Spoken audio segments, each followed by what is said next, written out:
Direct News TV. August 18, 2023.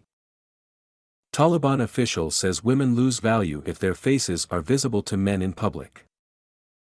Kabul, Afghanistan. Women lose value if men can see their uncovered faces in public, a spokesman for a key ministry of Afghanistan's Taliban government said Thursday, adding that religious scholars in the country agree that a woman must keep her face covered when outside the home.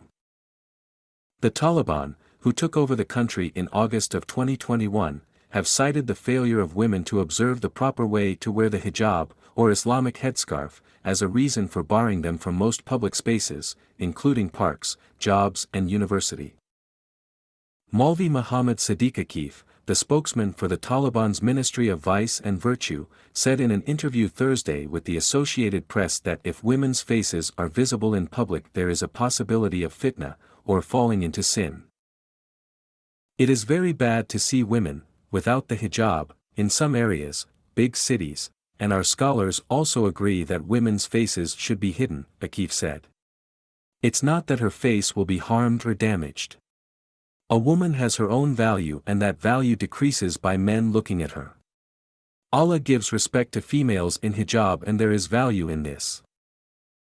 Tim Winter, who is the Sheikh Zayed Lecturer in Islamic Studies at the Faculty of Divinity at Cambridge University, said there was no scriptural mandate in Islam for face coverings and the Taliban would struggle to find anything in Islamic scripture that backed their interpretation of hijab rules.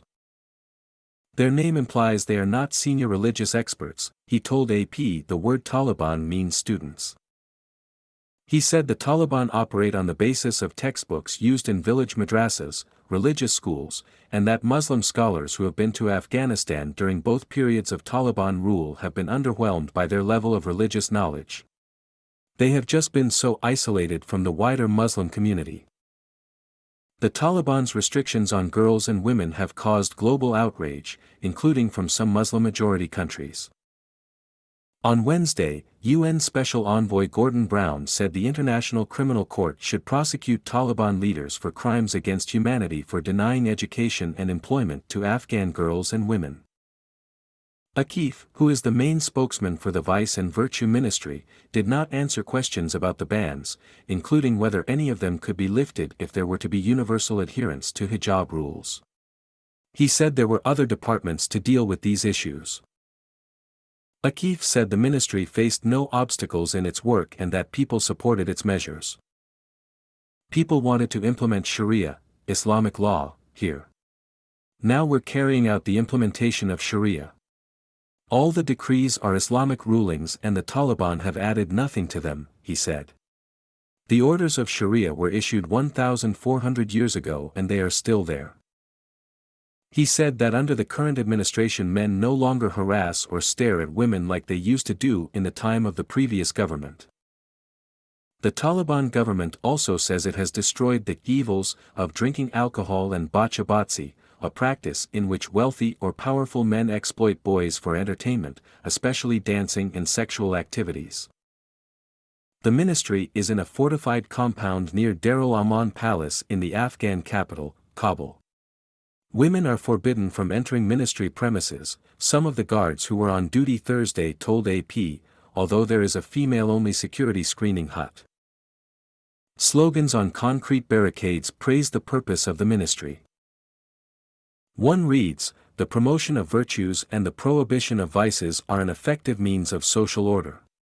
Another says, "The promotion of virtues and the prohibition of vices save society from catastrophe." Akif said the ministry relies on a network of officials and informants to check if people are following regulations.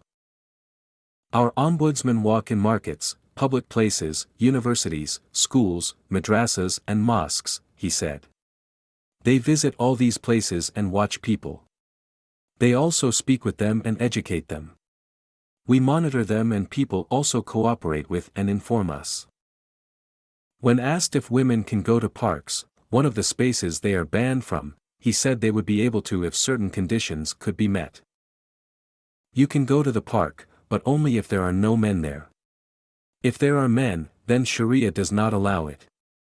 We don't say that a woman can't do sports, she can't go to the park or she can't run. She can do all these things, but not in the same way as some women want, to be semi-naked and among men. My name is Kingsley. Please like, share, subscribe and hit that notification bell so you can be the first to be notified whenever we post. You won't regret it.